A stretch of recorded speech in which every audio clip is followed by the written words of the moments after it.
دینداروں، سب سے پیشتر ہمارے آقا نامدار امام زمان مالک دو جہان نور خدا بن برحق نور مولانا شاہ کریم الحسینی حاضر امام کے مبارک نام پہ صلوات پڑھیے۔ اللہم صلی علی محمد و آل محمد۔ دینداروں، آپ کو یاد ہوگا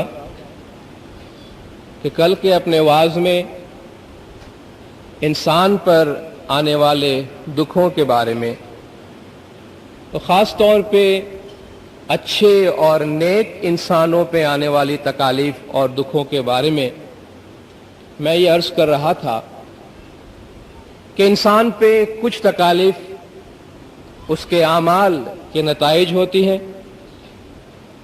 کچھ مصیبتیں، کچھ تکالیف اللہ تبارک و تعالیٰ کی جانب سے ٹرائل کے طور پہ، آزمائش کے طور پہ، امتحان کے طور پہ ہوتے ہیں کہ جس میں دراصل برائی نہیں ہوتی لیکن وقتی طور پہ اس میں برائی نظر آتی ہے، لیکن چونکہ اس میں خدا کا منشا ہوتا ہے، خدا کی مرضی شامل ہوتی ہے، اس لیے اس کو خدا نے شر یا در قرار نہیں دیا، جو قرآن میں دوسرے مقامات پہ اس کا ذکر ہے، میں جس کا ذکر آگے چل کے کروں گا۔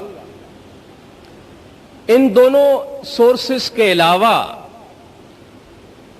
جو میں عرض کر رہا تھا کہ کائنات میں جو خدا نے نیچر بنایا ہے، جس کو آپ فطرت کہتے ہیں، اس فطرت میں جو خدا نے قانون بنایا ہے، اسی قانون کے پیش نظر دنیا میں ہر انسان اس کے ضد میں آتے رہتے ہیں، اور اس کے نتیجے میں اچھائی اور برائی جو انسان کو پہنچتی ہے، اس میں نہ تو انسان کا ہاتھ ہوتا ہے اور نہ اس میں خدا کا منشا شامل ہوتا ہے، بلکہ وہ ویسے ہی انسان کے حصے میں آتے ہیں، اس لیے ان باتوں میں برائیاں نظر آتی ہے۔ اور جو بات میں آپ سے عرض کرنا چاہتا ہوں آج کے اپنے اس کنکلوڈنگ وعظ میں، وہ یہ کہ جب اچھے انسان پہ تکالیف آتی ہے تو وہ خدا کو دوشی ٹھہرانے لگتا ہے، خدا کو قصوروار ٹھہرانے لگتا ہے، اور یہ کہنے لگتا ہے کہ ہر چیز خدا کی طرف سے آتی ہے، تو کم سے کم اللہ تبارک و تعالیٰ کو ان باتوں سے ضرور بری الذمہ قرار دینا چاہیے۔ اس کائنات میں خدا نے زلزلہ رکھا ہے، سیلاب ہے، طوفان ہے، ایکسیڈنٹس ہیں، کوئی ایسا بددماغ انسان دنیا میں پیدا ہو جاتا ہے جو ٹریجڈی کرتا ہے۔ جب یہ چیزیں رونما ہوتی ہے حالات پہ، انسانوں پہ، اس کائنات پہ، اس کی جو جزئیات ہیں، جو چھوٹی چھوٹی باتیں ہیں، اس کا فیصلہ خدا نہیں کرتا ہے۔ مثلا ایک زلزلہ آ جائے، اس زلزلے میں کون مر جائے اور کون زندہ رہے، کس کے ہاتھ ٹوٹ جائے اور کس کا پاؤں ٹوٹ جائے، اس کا فیصلہ خدا نہیں کرتا ہے۔ سیلاب آ جائے، کس کا گھر ڈوب جائے، کس کا گھر نہ ڈوبے، آپ کہیں اگر یہ ساری باتیں خدا فیصلہ کرنے لگے اور اچھے اور برے کو سامنے رکھ کے، تو پھر تو میں جس طرح کل عرض کر رہا تھا کہ جو قانون خدا نے بنایا ہے اس کا اطلاق صرف بروں پہ ہونا چاہیے، اچھوں پہ نہیں ہونا چاہیے۔ ایک آدمی دماغ خراب ہو گیا، باہر مشین گن لے کے نکل گیا اور انڈسکریمنیٹ فائرنگ کر دی، 200 آدمیوں کو مار ڈالا۔ اب 200 آدمیوں میں کون کون سے آدمی مرے، اس میں خدا کا کوئی ہاتھ نہیں ہوتا ہے، اس میں خدا کی پلاننگ نہیں ہوتی ہے۔ یہ وہ حالات ایسے بنے کہ جو انسان اس موقع پر جہاں تھے، اس موقع سے جو آدمی گزرا، وہ اس کا شکار ہوا، اس پہ وہ بات صادق آ گئی، وہ انسان مر گیا۔ انہی کو تو آپ ایکسیڈنٹ کہتے ہیں۔ تو خدا کے اس کائنات کے اندر، خدا کی اس دنیا کے اندر ایکسیڈنٹ نام کی چیز بھی ہے کہ جس کے وقوع ہونے پر خدا بھی اپنی ناپسندیدگی کا اظہار کرتا ہے۔ میں کل یہ بھی عرض کر رہا تھا کہ زمین پہ بہت سی ایسی چیزیں وقوع پذیر ہوتی ہے جو خدا کی مرضی نہیں ہے۔ خدا نے کتنے کام نہیں کرنے کا حکم دیا، وہ چیز زمین پہ ہو رہی ہے۔ خدا کتنے سارے لوگوں کو ناپسند کرتا ہے، وہ لوگ زمین پہ رہ رہے ہیں۔ تو گویا خدا کو پسند نہ آنے والی چیزیں بھی زمین پہ رونما ہو سکتی ہے، واقع ہو سکتی ہے۔ جب اتنی ساری چیزیں خدا کی پسند کے بغیر ہو سکتی ہے تو ایک دکھ اور ایک تکلیف خدا کی پسند کے بغیر کیوں نہ آئے؟ تیسری بات میں قانون کا عرض کر رہا تھا، جو لاز خدا نے بنائے ہیں وہ لاز اچھے اور برے سب کے لیے برابر ہیں۔ آپ کسی انسان پہ گولی چلا دیتے ہیں، وہ گولی جب بندوق سے نکلتی ہے تو وہ یہ نہیں دیکھتی کہ سامنے والا اچھا آدمی ہے یا برا آدمی ہے۔ گولی کا اپنا اثر ہوتا ہے، اسے کرنا ہے۔ وہ گولی بندوق سے نکلنے کے بعد آدمی کے پاس جا کر یہ سوچے، ارے یہ تو اچھا آدمی ہے، اس کو مجھے نہیں لگنا چاہیے، واپس ہو جانا چاہیے۔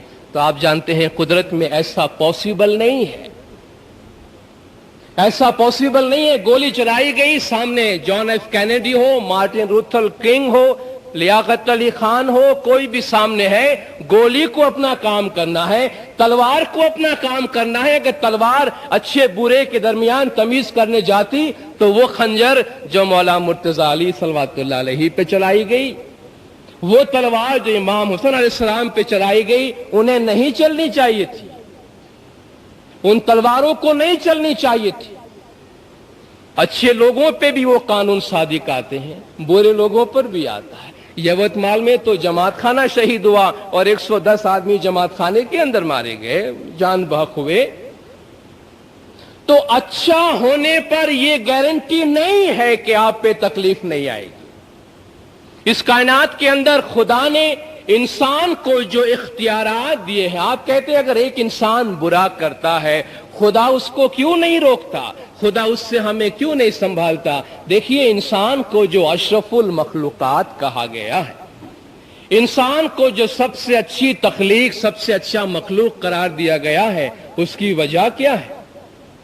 اس کی وجہ یہ ہے کہ انسان کو عقل دی گئی ہے، انسان کو انڈیپینڈنس دیا گیا ہے، انسان کو آزادی دی گئی ہے، اور انسان کو اچھا کرنے کی بھی آزادی دی گئی ہے، برا کرنے کی بھی آزادی دی گئی ہے، تاکہ انسان اپنی مرضی سے، اپنی آزادی سے اچھا کام کرے اور اس کی تعریف کی جائے، اس کو اس کا بدلہ دیا جائے، اپنی مرضی سے، اپنی آزادی سے برا کام کرے تاکہ اس پہ خدا کی حجت تمام ہو اور اس کی گرفت کی جا سکے۔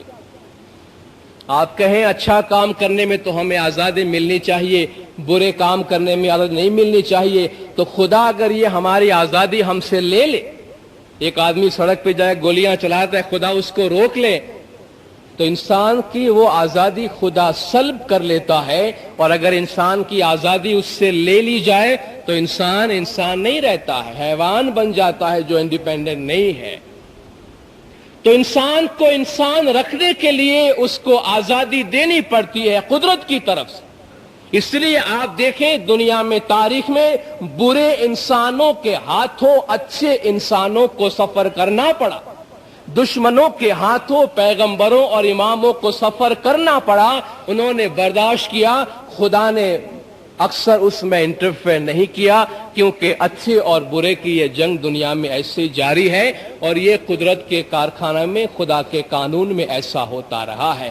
تو جو بات میں عرض کرنا چاہتا ہوں وہ یہ ہے کہ کائنات میں فطرت ایک ایسی سورس ہے، نیچر ایک ایسی سورس ہے کہ جس سے تکالیف، برائیاں انسان پہ پہنچتی ہے اور اس سے انسان آزاد نہیں ہوتا، اور اس کو ویسا ہی لینا چاہیے جیسا کہ ہے۔ میں امام آقا سلطان محمد شاہ صلوات اللہ علیہ کے کچھ تعلیق کے اور فرامین آپ کے سامنے پڑھتا ہوں، جس میں آپ یہ دیکھیں گے اور سمجھ پائیں گے کہ امام کا رویہ بھی ان تکالیف اور مسائل کی طرف کیا ہے۔ کانس سے مولانا نے 11 دسمبر 1948 کو ایک ریکارڈڈ میسج افریقہ میں بھیجا تھا، اور یہ پہلا ریکارڈڈ میسج ہے جو مولانا نے جماعتوں کو بھیجنا شروع کیا تھا۔ اس میں مولا فرماتے ہیں کہ my thoughts night and day are with you, and though in this world pain and sorrow can never end، مولا خود فرماتے ہیں اس دنیا سے غم، تکلیف، پین ختم نہیں ہو سکتی ہے، and everybody will have his own fair share of pain and sorrow، ہر انسان کو دکھ اور تکلیف کا اپنا مناسب حصہ برداشت کرنا ہی پڑے گا. یہ امام فرماتے ہیں. Yet it is my prayer that you may have less of it, and every happiness due to faith and iman and love of your spiritual father. I also pray and give you my blessings that in the next world God's peace be with you always, and that in the next world you may have true imani didar always, night and day, for all time and eternity and happiness that only the next world can give us. خاص جو ابدی سکون ہے دوسری دنیا دے سکتی ہے. For here, well, we must always remember that with all the best blessings, yet pain and sorrow have never eliminated in this world. ہمارے تمام تر نیک خواہشات اور دعاؤں کے باوجود تکلیف اور غم اس دنیا پر سے نابود نہیں ہو سکے ہیں. ایک اور تالیکہ میں امام نے فرمایا جو 7 اپریل 53 کا ہے. Some of you suffer for the time being, but this is the condition of human bondage on earth. زمین پہ انسان ہونے کے ناطے تمہارے ساتھ یہ باتیں بندھی ہوئی کہ تم پر یہ چیزیں آنے والی ہے اور آتی ہیں. ایک جگہ اور امام نے فرمایا ہماری امیدوں کی طرف اشارہ کرتے ہوئے, You must remember that life will have for you many disappointments. زندگی میں تمہارے لیے بہت ساری مایوسیاں ہوں گی. If 1/5 of one's hopes is realized, one is extremely lucky and fortunate. اگر کسی کی امیدوں کا 5واں حصہ بھی ریئلائز ہو جائے, عملی جامہ پہن لے, تو بڑا خوش نصیب ہے. So do not be discouraged by disappointment. Failures should be forgotten and new efforts made. Despondency is a sin and hope is a necessary part of Iman, faith, both for material wealth and above all for progress in spiritual enlightenment. کہ دنیا میں انسان کی تمام امیدیں پوری نہیں ہو سکتی ہیں, اس لیے ناکامیوں سے مایوس نہیں ہونا چاہیے, امید رکھتے ہوئے دنیا میں آگے بڑھتا رہنا چاہیے. تیسرا فرمان دار السلام میں 1945 میں مولا نے 13 جولائی کو فرمایا, آج ہم آپ کو آپ کی دنیاوی بہتری سے متعلق فرامین فرماتے ہیں, اور وہ یہ ہے کہ جب ہم آپ کو دکھی دیکھتے ہیں اس وقت ہمیں بھی بہت دکھ ہوتا ہے. اب اس کا کیا علاج کریں گے آپ؟ جس مولا کے پاس صبح شام آپ یہ دعا مانگتے ہیں کہ یا مولا تو جماعت کی ساری مشکلات آسان کر دے, اور ہم یہی سمجھتے ہیں کہ آپ 5.25 آنے جماعت خانے ڈال دے یا 100 روپیہ ڈال دے یا تھوڑا زیادہ پیسہ ڈال دے تو آپ کی ساری مشکلات آسان ہو جائے گی. وہ مشکل کشا, مشکل آسان کرنے والا ہمیں جواب دیتا ہے کہ جب ہم آپ کو دکھی دیکھتے ہیں تو ہم بھی دکھی ہوتے ہیں. کیا کریں, ہم آپ کا دکھ ہمیشہ دور نہیں کر سکتے.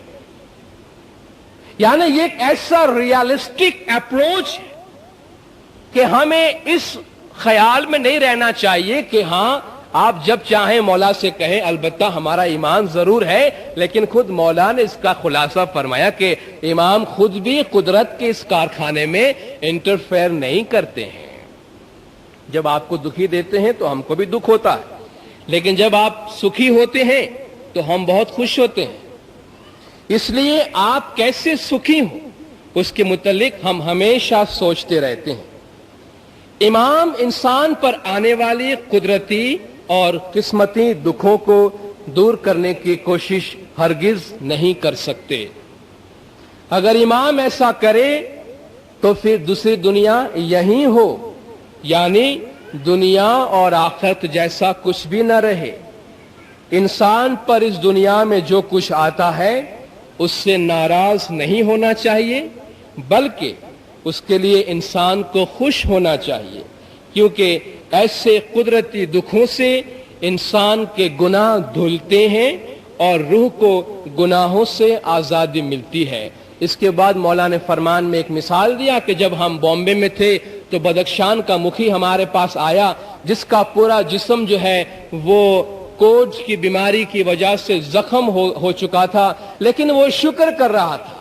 مولا نے فرمایا، میں نے اس سے پوچھا کہ تمہیں اتنی تکلیف ہے اور تم شکر کرتے ہو؟ اس نے کہا خداوند مجھے تکلیف ضرور ہے، لیکن میں خدا کا شکرانہ ادا کرتا ہوں کہ ان تکالیف سے میری مشکلات آسان ہوتی ہیں اور میرے گناہ معاف ہو جاتے ہیں اور میری روح پاک و پاکیزہ ہو جاتی ہے۔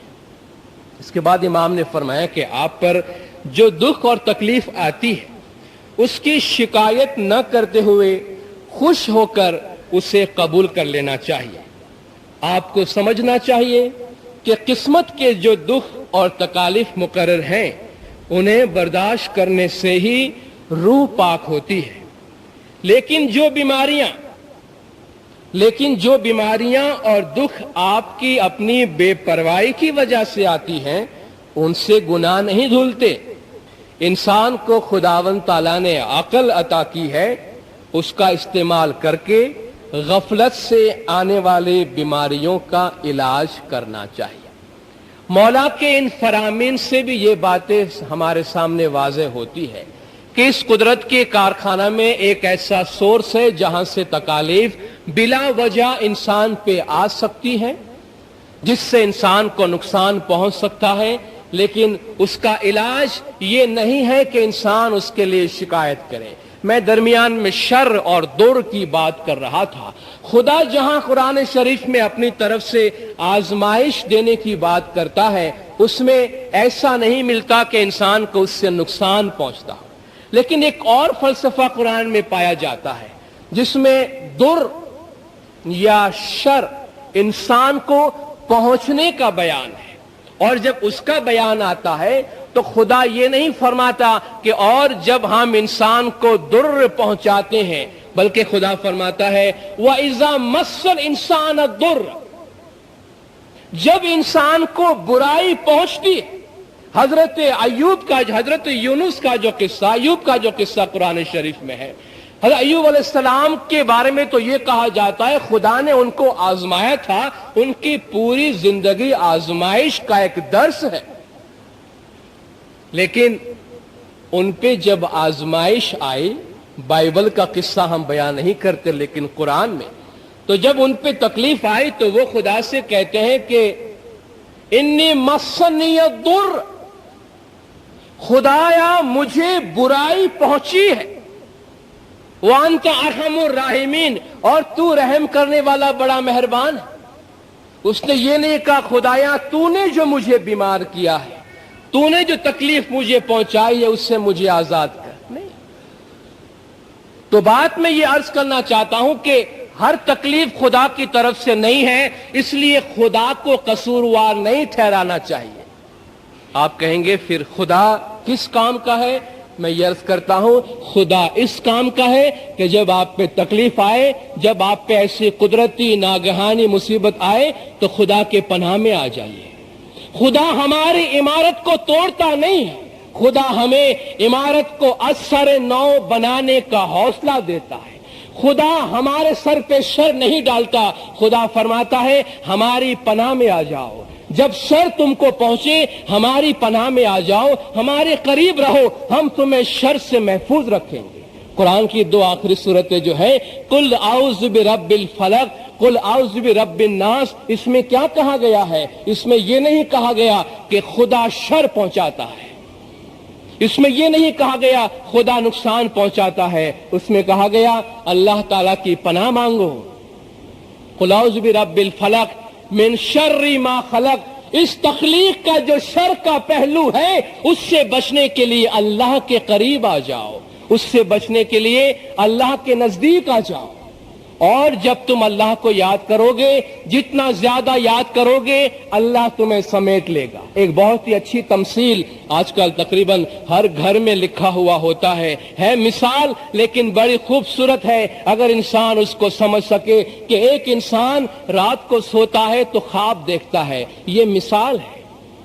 خواب میں اس کو اس کا پورا ماضی، اس کی پوری زندگی اس کے سامنے فلیش بیک کر کے اس کو دکھایا جاتا ہے، اور وہ دکھایا اس طرح جاتا ہے کہ وہ دریا کنارے چلتا ہے اور اس کی زندگی کے جو نقش قدم ہے وہ پیچھے پڑتے ہیں. وہ پیچھے مڑ کے دیکھتا ہے تو دو دو جوڑے قدموں کے ہوتے ہیں, ایک دو پیر کے اس کے نشان ہوتے ہیں, دو اللہ کے پیر کے نشان ہوتے ہیں. وہ گھوم کے دیکھتا ہے میں ہوں, میرا خدا میرے ساتھ ہے اور میں چلتا جا رہا ہوں. جب آخری سین اس کے لائف کا اس کو دکھایا گیا اور اس نے گھوم کے دیکھا تو دیکھا کہیں کہیں صرف دو پیر نظر آ رہے ہیں, چار نظر نہیں آ رہے ہیں.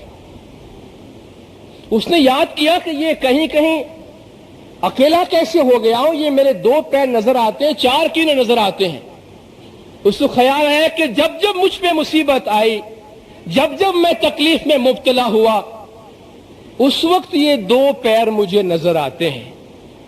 اس نے شکایت کی, خدایا یہ تو میرا کیسا دوست ہے, تو میرا کیسا غم گسار ہے, تو میرا کیسا مالک اور میرا کیسا سہارا ہے. جب میری حالت اچھی رہی تو میرے ساتھ چلتا رہا, جب میرے حالات خراب ہو گئے, جب مجھ پہ تکلیف آئی, جب زندگی مجھ پہ تنگ کر دی گئی تو تم مجھے اکیلا چھوڑ دیا. خدا نے فرمایا میرے بچے, میرے پیارے بچے, تم ابھی تک سمجھ نہیں پائے ہو مجھے, تم ابھی تک سمجھ نہیں پائے ہو. یہ جو تم کو دو نشان نظر آتے ہیں نا, وہ تمہارے پیر کے نہیں ہیں, میرے پیر کے ہیں. جب جب تم پہ مصیبتیں آئی, جب جب تم پہ آفتیں اور تکالیف آئی, تم نے مجھے یاد کیا تو میں نے تمہیں سہارا دینے کے لیے, بچانے کے لیے اپنے گود میں اٹھا لیا تھا. تمہاری تکالیف اور مشکل کے وقت میں نے تمہیں اس طرح سنبھالا کہ میں نے تمہیں نیچے چلنے بھی نہیں دیا, اپنے گود میں اٹھا لیا, اور تم مجھے دوش دیتے ہو. اسلام کا خدا رحمان اور رحیم ہے. اسلام کا خدا وہ ہے جو کہتا ہے رحمتی وسعت کل شیء, میری رحمت ہر چیز کو پہنچی ہوئی ہے. اسلام کا اللہ کہتا ہے لا تقنطوا من رحمت اللہ, اللہ کی رحمت سے مایوس نہ ہو جاؤ. اسلام کا اللہ یہ نہیں کہتا میں تم پہ تکلیف دیتا ہوں. اسلام کا اللہ ابراہیم علیہ السلام کی زبانی ایسی دعا کرواتا ہے وَإِذَا مَرِضْتُ فَهُوَ يَشْفِينِ. کتنی پر حکمت بات ہے. ابراہیم علیہ السلام خدا کی تعریف بیان کرتے ہیں تو فرماتے ہیں جب میں بیمار ہو جاتا ہوں تو وہ مجھے شفا دیتا ہے. یہ نہیں کہا کہ وہی خدا مجھے بیمار کرتا ہے, وہی مجھے شفا دیتا ہے. نہیں, بیمار وہ نہیں کرتا ہے. پیغمبر کہتا ہے فَإِذَا وَإِذَا مَرِضْتُ فَهُوَ يَشْفِينِ. جب میں بیمار ہو جاتا ہوں وہ مجھے شفا دیتا ہے. اس کے ہاتھ میں خیر ہے, اللہ کے ہاتھ میں نیکی ہے, اللہ کے ہاتھ میں بھلائی ہے. اللہ کی کوئی بات شر نظر بھی آتی ہو تب بھی شر نہیں ہے. قرآن کی ایک کتنی اچھی اور پر حکمت دعا ہے جو خدا نے ہمیں کہنے کے لیے کہی. قُلْ اللَّهُمَّ مَالِكَ الْمُلْكِ, کہو اے خدایا تو ہی سلطنت کا مالک ہے. تُؤْتِي الْمُلْكَ مَن تَشَاءُ, جسے تو چاہے سلطنت دے دے. وَتَنزِعُ الْمُلْكَ مِمَّن تَشَاءُ, جس سے تو چاہے سلطنت چھین دے. یہ خدا کی آتھورٹی کی بات ہوتی ہے. تو عز من تشاء, جسے تو چاہے عزت بخش دے. وَتُذِلُّ مَن تَشَاءُ, جسے تو چاہے ذلیل کر دے. بیدک الخیر, تیرے ہاتھ میں نیکی ہے. یہ کیا بات ہوئی؟ جس سے چاہے سلطنت لے لے, جسے چاہے ذلیل کر دے. پھر بھی کہا گیا بیدک الخیر, تیرے ہاتھ میں نیکی ہے. ہاں, خدا کے ہاتھ میں بدی نہیں ہے, خدا کی طرف سے بدی نہیں آتی. اس لیے ہم اپنے گنان میں کیا کہتے ہیں؟